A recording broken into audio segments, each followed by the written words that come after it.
இவரை வந்து இழுத்து கொண்டு போய் மோட்டார் சைக்கிளை கூட்டி கொண்டு போய் அடிச்சு போட்டு கொண்டு வந்து விட்டுருக்கணும். இந்த விபத்தின் போது எடுக்கப்பட்ட இந்த புகைப்படத்தை பாருங்க, அந்த மோட்டார் சைக்கிள் எப்படி நொறுங்கி இருக்குன்னு சொல்லி அதுக்கு ஒரு அவசர தொலைபேசி இலக்கம் ஒன்று வழங்கப்பட்டிருக்கிறது. அந்த தொலைபேசி இலக்கத்துக்கு அழைச்சு டாக்டரை பற்றின முறைப்பாடுகள் சொல்லலாம் என்று சொல்லி கைது செய்யப்பட்டு தடுத்து வைக்கப்பட்டிருக்கும் பிள்ளையான் எனப்படுகின்ற சிவனேசத்துறை சந்திரகாந்தன் ஈஸ்டர் குண்டு தாக்குதல் சம்பந்தமாக வாயே திறக்கவில்லை. அது சம்பந்தமாக அவர் எதையும் கூறவில்லை. அவரிடம் எந்த விதமான விசாரணைகளும் ஈஸ்டர் குண்டு தாக்குதல் சம்பந்தமாக கேட்கப்படவும் இல்லை. அவர் கைது செய்யப்பட்டதுக்கான காரணம் வேற. அது அந்த பேராசிரியரை கடத்தி கொலை செய்த அந்த குற்றத்துக்காகத்தான் கைது செய்யப்பட்டிருக்காரே தவிர பிள்ளையானுக்கும் ஈஸ்டர் குண்டு தாக்குதலுக்கும் எந்த விதமான சம்பந்தமும் இல்லை. அவர்கிட்ட இது சம்பந்தமான ஒரு விசாரணையும் நடத்தப்படையல என்று சொல்லியிருக்கிறார் என்று பார்த்தீங்கன்னு சொன்னா உதய கம்மன்பில அவர்கள். உங்களுக்கு தெரியும், இந்த உலகத்திலேயே பிள்ளையானுக்காக கவலைப்படக்கூடிய ஒரே ஒரு சீவன் என்று சொன்னா அது உதய கம்மன்பில அவர்கள் மட்டும்தான். பிள்ளையாண்ட கட்சியில் இருக்கிற உறுப்பினர்களே பிள்ளையானுக்காக கவலைப்படினமோ இன்னமோ தெரியல. ஆனால் உதய கம்மன்பில படுற பாடு வந்து கொஞ்ச நஞ்சம் இல்லை. அவர் வந்து நேற்று ஞாயிற்றுக்கிழமை மிகப்பெரிய ஒரு அறிக்கை ஒன்று விட்டுருக்கார். அந்த அறிக்கையில் என்ன சொல்லியிருக்காருன்னு சொன்னால், பொதுமக்கள் பாதுகாப்பு அமைச்சர் ஆனந்த விஜயபால சொன்னதெல்லாம் பச்சை பொய், அப்படி ஒரு சம்பவமே நடக்கல என்று சொல்லியிருக்கார். பொதுமக்கள் பாதுகாப்பு அமைச்சர் ஆனந்த விஜயபால என்ன சொன்னவர் என்றது உங்களுக்கு ஞாபகம் இருக்கும் நினைக்கிறேன். அவர் வந்து கடந்த வாரம் பாராளுமன்றத்தில் சொல்லியிருந்தவர், பிள்ளையானுக்கு ஈஸ்டர் குண்டு தாக்குதல் சம்பந்தமாக முதலே தெரியும், அவர் மட்டக்களப்பு சிறையில் இருக்கும் போதே அவருக்கு எல்லாமே தெரியும் என்று சொல்லி இப்போ விசாரணைகள் நடந்துருக்குது. விசாரணைகள் முழுமையான அறிக்கை வந்து மிக விரைவில் சமர்ப்பிக்கப்படும் என்று சொல்லி பொதுமக்கள் பாதுகாப்பு அமைச்சர் ஆனந்த விஜயபால் அவர்கள் சொல்லியிருந்தவர். இப்போ உதய கம்மன்பில சொல்லியிருக்கார், ஆனந்த விஜயபால் அவர்கள் சொன்னதெல்லாம் பச்சை பொய், பிள்ளையானிட்ட இது சம்பந்தமாக ஒரு விசாரணையுமே நடத்தப்படல என்று சொல்லி. என்னண்டா உதய கம்மன்பில சொல்ற தன்னிட்ட ஒரு ஆதாரம் இருக்குன்னு சொல்லி. என்ன ஆதாரம் என்று சொன்னா, இப்ப குற்றப்புலனாய்வு பிரிவு வந்து இவரை கைது செய்து பிள்ளையான கைது செய்து ஒரு இன்குவாரி ஒன்று வெப்பினம் தானே, விசாரணை ஒன்று வெப்பினம் தானே. அந்த விசாரணையில் கேட்கப்பட்ட கேள்விகளும் பதில்களும் இருக்கும் தானே. அந்த கேள்விகளும் பதில்களும் எல்லாமே வந்து ஆங்கிலத்தில் மொழிபெயர்க்கப்பட்டு தன்னிட்ட தரப்பட்டதாம். ஏனென்று சொன்னா அவர் தானே சட்டத்தரணி, எனவே அவருக்கு கொடுக்கணும் என்று சொல்லி இப்ப கொடுபட்டு இருக்காம், தன்னிட்ட இருக்காம் ஆங்கிலத்தில் மொழிபெயர்க்கப்பட்ட கொப்பி இருக்காம். அதை தான் வந்து ஃபுல்லா வாய்ச்சி பார்த்தவராம். அதில் எங்குமே இல்லையாம். அதாவது ஈஸ்டர் குண்டு தாக்குதல் சம்பந்தமாக பிள்ளையானிட்ட ஒரு கேள்வியுமே கேட்கப்படலன்னு சொல்லி மிகப்பெரிய குண்டொன்றை தூக்கி போட்டிருக்கின்றார் உதய கம்மன்பில அவர்கள். அது மட்டும் இல்லாமல் இன்னும் ஒரு சில முக்கியமான விஷயங்கள் சொல்லியிருக்கார். இப்போதைய அரசாங்கம், இந்த என்பிபி அரசாங்கம் வந்து இலங்கை ராணுவத்துக்கு மேல பழிய போடுறதிலேயே கண்ணும் கருத்துமாக இருக்குது. இந்த ஈஸ்டர் குண்டு தாக்குதலுக்கு ராணுவத்தோட தொடர்பு இருக்குன்னு சொல்லி காட்டுறதுக்காக, அப்படி ஒரு நிரூபிக்கிறதுக்காக இந்த அரசாங்கம் படாத பாடுபடுது. எனவே அதெல்லாம் பொய் என்று சொல்லி உதய கம்மன்பில சொல்லியிருக்கார். எனவே அவர் சொல்ல வர விஷயம் என்னென்று சொன்னா, பிள்ளையானுக்கும் இந்த ஈஸ்டர் குண்டு தாக்குதலுக்கும் எந்த விதமான சம்பந்தமும் இல்லை. அப்படியான விசாரணைகள் எதுவும் அவர்கிட்ட நடத்தப்படவும் இல்லை. அவர் கைது செய்யப்பட்டு தடுத்து வைக்கப்பட்டதுக்கான காரணமே வேறு. பொதுமக்கள் பாதுகாப்பு அமைச்சர் ஆனந்த விஜயபால அவர்கள் பொய் சொல்கிறார் என்று சொல்லி நேற்று ஞாயிற்றுக்கிழமை ஒரு பெரிய ஒரு அறிக்கை ஒன்றை விட்டிருக்கின்றார் உதய கம்மன்பில அவர்கள். எனவே இன்றைக்கு திங்கட்கிழமை அரசாங்க தரப்பில் இருந்து இதற்கு எதிரான கருத்துக்கள் வெளிவருவதற்கான வாய்ப்புகள் இருக்குது. பொறுத்திருந்து பார்ப்போம் அரசாங்கம் இதற்கு என்ன பதில் வழங்கப் போகிறது என்று.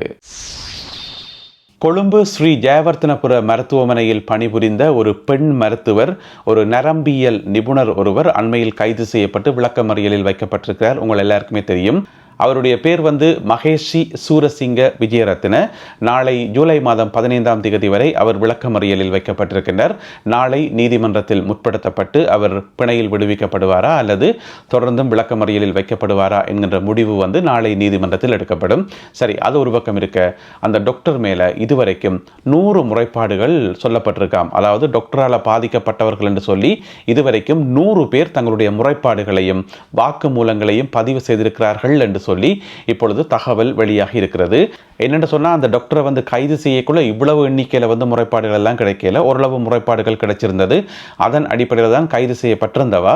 இப்போ பார்த்தீங்கன்னு சொன்னால் அவாக்கு எதிரான முறைப்பாடுகள் வந்து அதிகரித்து கொண்டே போகுது என்று சொல்லி சொல்லப்படுது.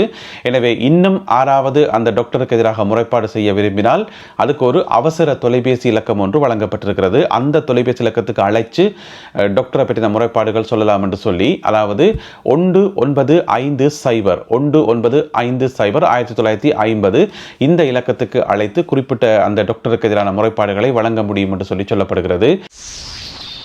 ஓடி ஒழித்து விட்டார் முன்னாள் அமைச்சர் ராஜித சேனாரத்ன. உங்களுக்கு தெரியும், ராஜித சேனாரத்ன அவர்கள் கடந்த வாரமே கைது செய்யப்படுவார் என்று சொல்லி செய்திகள் எல்லாம் வந்தது. நாங்களும் சொல்லியிருந்தாங்க இந்த வாரம் என்றது கடந்த வாரம் 2 முன்னாள் அமைச்சர்கள் வந்து கைது செய்யப்படுவார்கள் என்று சொல்லி. அதில் ஒரு அமைச்சர் வந்து கைது செய்யப்பட்டுட்டார், அவர் இப்போ சிறைக்குள்ளே இருக்கிறார். மற்ற அமைச்சர் தான் ராஜித சேனாரத்ன. இப்போ பார்த்தீங்கன்னு சொன்னால் ஆளை காணலையாம், எங்கேயோ ஓடி ஒழிச்சிட்டார். அப்போ குற்றப்புலனாய்வு பிரிவு என்ன செய்திருக்குது, இவரை கைது செய்யறதுக்கு அங்கே போயிருக்கு. வீட்டை தேடி போனால் வீட்டில் ஆள் இல்லை. அதுக்கு பிறகு இவர் பாவிச்ச எல்லா தொலைபேசியும் வந்து ஓஃப் பண்ணப்பட்டிருக்காம், ஒற்று தொடர்பும் கிடையாது, ஆள் எங்கேயே தெரியாது. இதே சம்பவத்தை இதுக்கு முதல் எங்கேயே கேள்விப்பட்ட மாதிரி கிடக்கு என்று சொல்லி நீங்கள் யோசிப்பீங்கள். எஸ், முன்னாள் பொலிஸ் மா அதிபர் தேசபந்து தென்னக்கோன் இருக்கார் தானே, அவரும் இந்த மாதிரி தான் கைது செய்யப்பட போயக்குள்ள எங்கேயே ஓடி ஒழிச்சிட்டார். பிறகு வந்து போலீஸ் தேடுது, குற்றப்புலனாய்வு பிரிவு ஒரு பக்கம் தேடுது, மாற்றி ஒரு 20 நாளாக தேடினம்.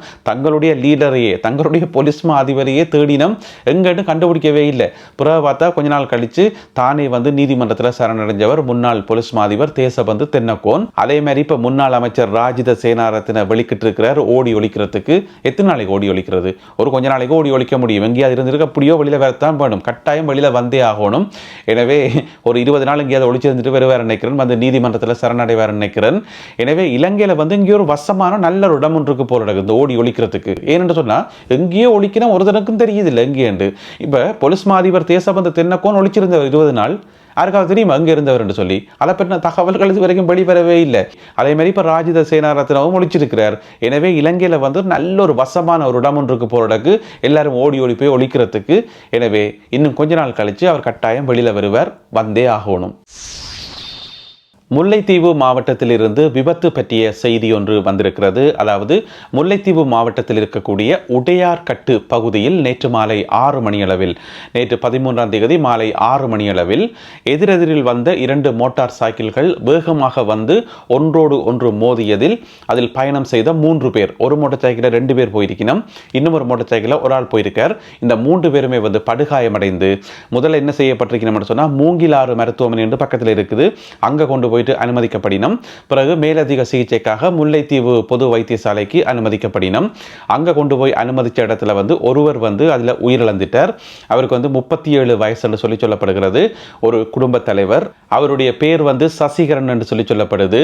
இந்த விபத்தின் போது எடுக்கப்பட்ட இந்த புகைப்படத்தை பாருங்க, அந்த மோட்டார் சைக்கிள் எப்படி நொறுங்கி இருக்குன்னு சொல்லி. எனவே இந்த விபத்து சம்பந்தமான விசாரணைகளை போலீசார் ஆரம்பித்துள்ளார்கள். பளை பகுதியில் இளம் குடும்ப தலைவர் ஒருவர் போலீஸ் புலனாய்வு பிரிவினர் என தம்மை அடையாளப்படுத்திய 4 பேரால் மிக மோசமாக தாக்கப்பட்டிருப்பதாக தகவல்கள் வெளியாகி இருக்கின்றன.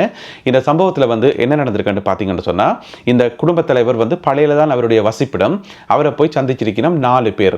அந்த 4 பேரும் சொல்லியிருக்கணும், நாங்கள் வந்து போலீஸ் சிஐடி, அதாவது போலீஸின் புலனாய்வு பிரிவு நாங்கள் என்று சொல்லியிருக்கிறோம். சிவில் உடுப்புலாம் போயிருக்கிறோம். ஆனால் அவர்கள் போட்டிருந்த அந்த உடுப்பில் வந்து போலீஸ் எழுதப்பட்டிருந்ததாம், மேலங்கியில் வந்து போலீஸ் எழுதப்பட்டிருந்ததாம். போய் என்ன செய்யணும்னு சொன்னால், அந்த குடும்ப தலைவரை பிடிச்சு வில்லங்கத்துக்கு மோட்டார் சைக்கிளை ஏற்றி கொண்டு போய் எங்கேயோ கொண்டு போய் அவரை தாக்கி மோசமாக காயப்படுத்தி போட்டு திருப்பி கொண்டு வந்து விட்டுட்டு போயிருக்கணும். அப்போ இவர் என்ன குற்றம் செய்தவர் என்று கேட்டால், அவர் ஒரு குற்றமே செய்யலையாம். ஆனால் அவருடைய நண்பர் வந்து என்ன செய்யக்காரன்னு சொன்னால், இந்த தாக்கப்பட்ட இந்த நபருடைய நண்பர் வந்து என்ன செய்யக்காரன்னு சொன்னால், இயக்கத்தை பற்றி ஃபேஸ்புக்கில் என்ன மொழிக்கார். ஃபேஸ்புக்கில் என்ன மொழினோன்னா இப்போ போலீஸ் கூப்பிட்டுருக்கு விசாரணைக்கு வர சொல்லி. ஆனால் அவர் வந்து எங்கேயோ ஓடி ஒழிச்சிட்டார். அவர் ஒழிச்சிருக்கிற இடம் வந்து இவருக்கு தெரியும் என்று சொல்லி, அப்போ போலீஸ் புலனாய்வு பிரிவு வந்து இவர்கிட்ட கேட்டிருக்குது, இந்த தாக்கப்பட்ட நபர்கிட்ட கேட்டிருக்குது, உனக்கு தெரிந்தானே உன்னுடைய நண்பர் வந்து எங்கே இருக்கார் என்று சொல்லி, எனவே சொல்லு எங்கே இருக்கார் என்று சொல்லி. அதுக்கு இவர் சொன்னாரா சொல்லலையோ இன்னும் தெரியல. இவரை வந்து இழுத்து கொண்டு போய் மோட்டார் சைக்கிளை கூட்டி கொண்டு போய் அடித்து போட்டு கொண்டு வந்து விட்டிருக்கணும் போலீஸ் புலனாய்வு பிரிவு என தங்களை அடையாளப்படுத்திய குறிப்பிட்ட அந்த 4 பேரும். இப்பொழுது இந்த குறிப்பிட்ட நபர் வந்து மருத்துவமனையில் அனுமதிக்கப்பட்டு சிகிச்சை பெற்று வருகின்றார். இவருடைய பேர் வந்து ஸ்ரீதரன் காந்தன் என சொல்லப்படுகிறது. எனவே இது சம்பந்தமான விசாரணைகளை பளை போலீசார் ஆரம்பித்திருக்கிறார்கள். குறிப்பிட்ட இந்த நபரிடம், தாக்கப்பட்ட இந்த நபர் காந்தனிடம் வந்து போலீசார் வாக்குமூலங்களை சேகரித்திருப்பதாக தகவல்கள் வெளியாகியுள்ளன. அடுத்ததாக இன்றைய கேலி சித்திரம் கார்ட்டூன். இந்த கேலி சித்திரத்தில் வந்து 2 பகுதி இருக்குது. ஒன்று வந்து அன்று, மற்றது வந்து இன்று என்று சொல்லி. அன்றில் பார்த்தீங்கன்னு சொன்னால், ஒரு போலீஸ் ஆஃபீஸர் ஒரு ஆள் ஒரு போஸ்டர் கொண்டு போயிட்டு ஒரு பொது இடத்துல விட்டுறார். அந்த போஸ்டரில் வந்து ஒரு ஆள் இருக்கார். அவர் யாருன்னு பார்த்தீங்கன்னு சொன்னால், இடைநிறுத்தம் செய்யப்பட்ட போலீஸ் மா அதிபர் தேசபந்து தென்னக்கோன். இன்றைக்கு பார்த்தீங்கன்னு சொன்னால், முன்னாள் அமைச்சர் ராஜித சேனாரத்ன படத்தை கொண்டு போயிட்டு இன்னும் ஒரு போலீஸ் ஆஃபீஸர் வந்து ஒட்டுறார். எனவே அன்றும் இன்றும் வந்து ஆக்கள உருவங்களான் வித்தியாசமே தவிர செயல்பாடுகள் உண்டு. என்பதுதான். எனவே இந்த கேலிச்சித்திரம் மற்றும் இன்றைய காணொலியில் பகிர்ந்து கொள்ளப்பட்ட செய்திகள் தொடர்பான உங்களுடைய கருத்துக்களை மறக்காமல் கீழே எழுதுங்கள். மீண்டும் மற்றொரு காணொலியில் உங்களை சந்திக்கின்றேன். அதுவரை நன்றி, வணக்கம்.